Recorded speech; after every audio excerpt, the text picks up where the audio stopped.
Howdy YouTube folks, excuse the noise in the background.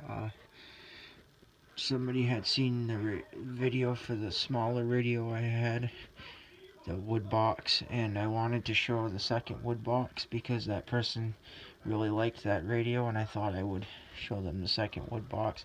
And I don't believe I did an in-depth video on this, but I did do some on it, just not enough to, you know, like going through the ins and outs of what this is gonna need. And as I get to it, I found this record player, and I have the part which broke off of this that this plugs into. This record player is compatible to hook up to this radio. They designed that model, and I found this record player without the speakers years ago, and it needs work too. Yeah, and so this will be also one that you'll see at some point as I do some updates on it. And I can play records off of this with this, just a side note. This is the main star of the video though. This is my RCA floor model, and I'm going to spin it around here, so excuse me if I set you down on the page here and you see like the floor and socks and stuff that I have on. But it is a little dusty in here, so excuse me for that. Try to spin this around so you can see the back side of it. This is one that I really like.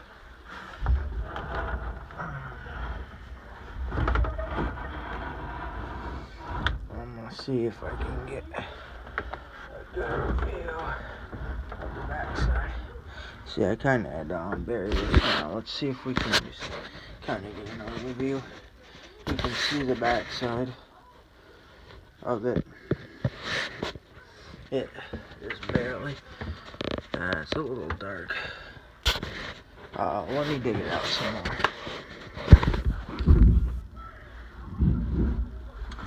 So you can see the true back side of it.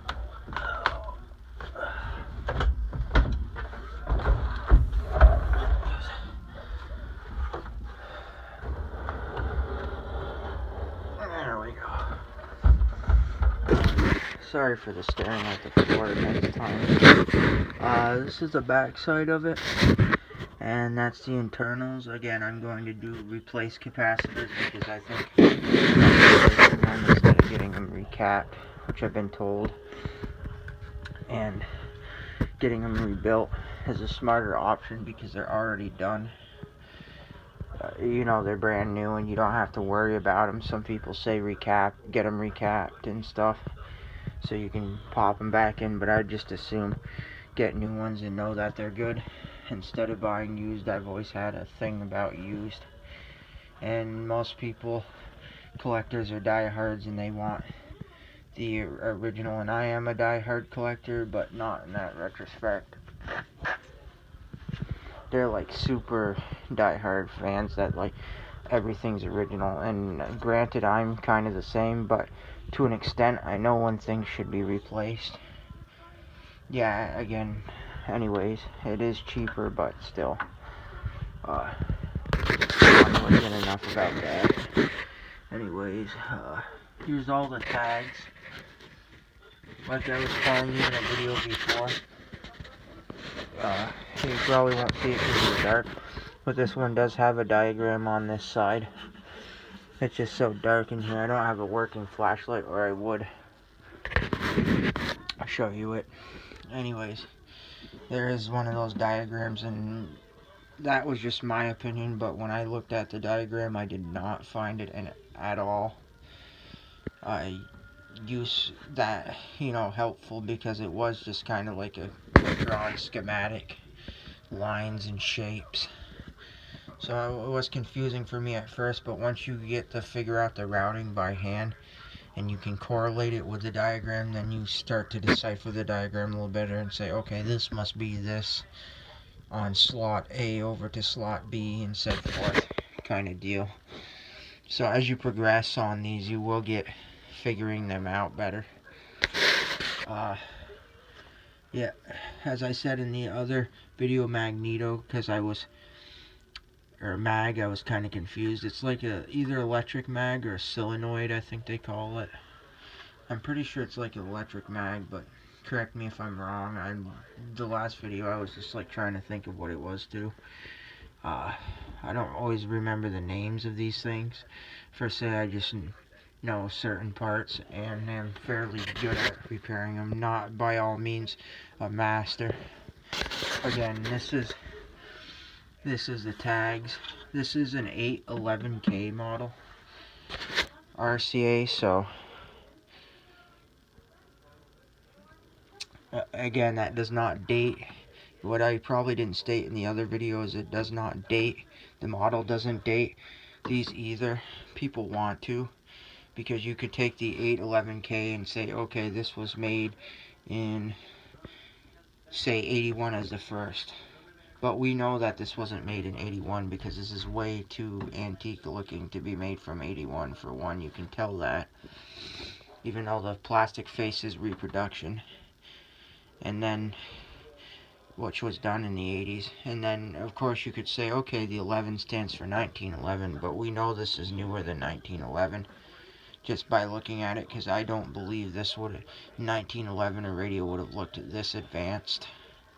And because I've seen radios that, like an Atwater Kent on TV being restored from the 1900s, and they thought it was about 1911, but they weren't 100% sure. Had a big one speaker and barely any like sound to say. So I mean, unique for its age, and I would love one, but the sound quality of it differs from what this has. A little better sound quality when it's working, one of these, because I've heard them on YouTube from other people who worked on them on their channels and stuff, flipping through. So this one would have a better sound quality in my book versus the Atwater Kent, because they were still developing, you know, like radio design and how to make sound amplify out of a speaker and stuff like that. They were still experimenting with. So that would explain why this would have better quality. Anyways, that's pretty much the overview of this, and sorry it is long again, but this one is one of my favorites, and I think when I found the record player, it was just a bonus because it like went with this. I believe they were meant to be a pair, and so I've forever since just left it on top of this one because I want to get them both working. As of cosmetics on my radio, I wouldn't mind seeing if I could fix those little bits, but I'm not going to do a whole ton of this because the body cosmetics I don't care much, except for the plate is warped, the aftermarket plate, and I want to replace that. But just the mechanics and everything to get it working. And I want to find out further because I'm not 100% sure, but I would assume this would have had a back at one time, but maybe not. That knows these is familiar with this and knows it has a back, please feel free to comment and so if it did or didn't. And for those, yeah, thank you so much, YouTubers, and I think this is where I'm going to stop this video because I've gone on long enough, but you get the idea. I'm going to get one more shot of the front face. Hopefully the person who was interested in the small one will be glad to see this one too, because I know that they really liked that small one. And in the future of my channel, before I do leave, I will note this.